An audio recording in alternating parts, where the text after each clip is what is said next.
podcast. Europe 1 matin. Le livre du jour, Nicolas Caro. Alors le vendredi, c'est une tradition, un classique, un roman culte. Cette semaine, vous avez donc choisi Le nom de la rose. D'Umberto Eco, c'est rare, mais le film de 1986, réalisé par Jean-Jacques Hano, est presque aussi bien que le roman qui date de 1980. Ça tient aussi à Christian Slater, Murray Abraham, Michael Lonsdale et bien sûr Sean Connery. Ah oui, et qui joue le rôle de ce moine détective. L'ancien acquisiteur Guillaume de Baskerville. Oui, tout le monde a noté la référence directe à Sherlock Holmes, le chien des Baskerville. C'est la marque d'Umberto Eco, romancier certes, mais aussi grand érudit de la langue et de la littérature, qui truffe ses romans de clins d'œil et références, qui ont tout un sens d'ailleurs. Et c'est effectivement un roman policier, ce qu'on appelle un whodunit, qui a fait le coup tout à fait dans la lignée de Sherlock Holmes, avec des meurtres, un huis clos et une galerie de suspects, tous rassemblés au même endroit. Le docteur Watson est là aussi, c'est lui qui raconte, c'est Atso de Melk, le jeune secrétaire de Guillaume de Baskerville. On est en quelle année exactement? En 1327, le frère franciscain est donc dépêché dans cette abbaye bénédictine. Celle qui a inspiré Umberto Eco, la vraie, s'appelle la Sacra di San Michele, Saint-Michel de la Cluse, dans le Piémont.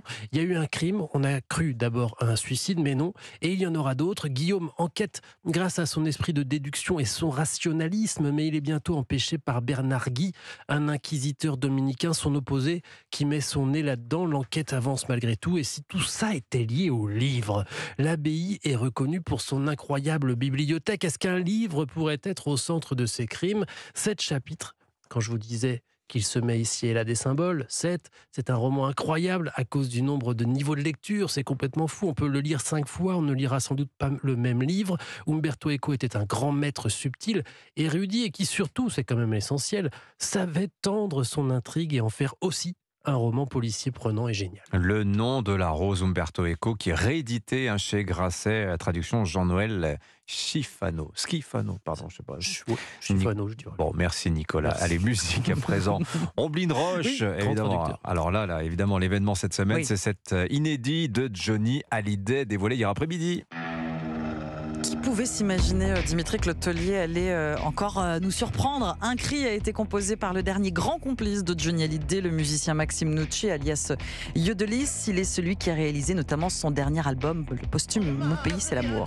Pas même une bonne étoile, un nom qui trace une ligne d'orgueil. J'ai dû prendre des coups, éviter des balles, oublier comment cloue le cercueil.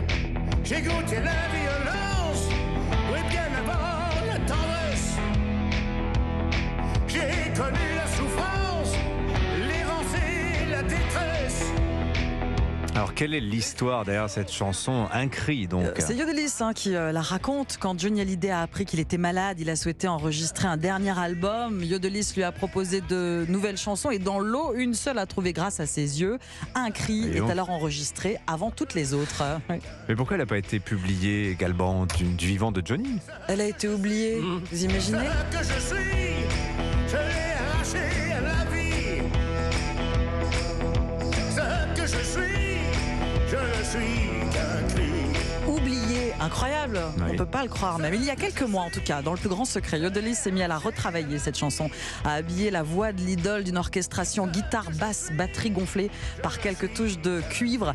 Ce qu'on entend respecte vraiment l'esprit des vrai. derniers enregistrements de Johnny Hallyday. Très rockab. Ouais, on l'entend rockabilly. bien, l'orchestration est absolument merveilleuse. C'est un classique rock, un saveur rockabilly comme on aime, avec cette guitare métallique, un cri. La dernière chanson de Johnny Hallyday, en tout cas Yodelis promet ne pas en posséder d'autres, ce qui donne vraiment à cette parution une portée testamentaire.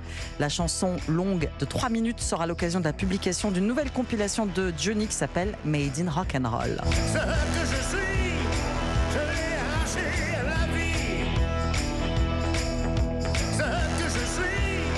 Ce que je ne suis qu'un cri. On est à Nashville Oh ce yeah. matin. Ah, côté il est bien. Nashville, Je l'aime beaucoup, moi, Non. ce nouveau Ouais, Johnny. ça marche bien. sonne bien. Merci.